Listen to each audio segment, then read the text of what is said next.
think you're kind of an evangelist for free thinking, for questioning orthodox opinion. Is that fair to say? I think that we should all be evangelists for this. I mean, who wants a world full of robots? Do you think ESG will be a fad of the past, or is it one of those things that will refuse to die as long as it serves as a marketing gimmick? And so I wondered if you could talk us through this idea, why you're so cynical about it, why you're so skeptical.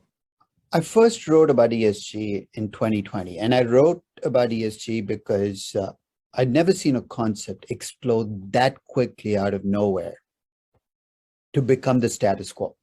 What's, usually concepts, are the edges, the status quo had bought in, CEOs of companies, the corporate roundtable had bought this, had signed the statement on stakeholders and how companies should be run for stakeholders. And the big investment funds led by BlackRock were pushing ESG to the forefront. But what made me suspicious was there seemed to be no trade-offs, that the sales pitch was you can have it all.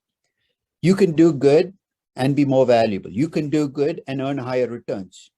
You can do good and you will have to sacrifice nothing.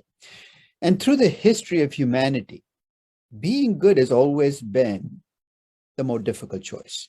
Being good has always cost you. In fact, if being good were the easier choice, we wouldn't need religion in the first place, right? If the 10 Commandments came to us as our natural choices, then why would we need religion? The nature of goodness is you got to have sacrifice. I'd have had a lot more respect for the ESG movement if they'd come up and said, you know what? We need to make the world a better place. So companies have to accept that they will make less money and be less valuable in order to make the world a better place. That investors have to accept lower returns because they want to be good. And if they'd made it a trade-off, I'd have said, okay, let's talk about what the trade-off is, who's making the trade-off, who's paying for this goodness. And there are still issues with ESG, but it would be an issue that you could talk about the trade-offs and say, does that make sense?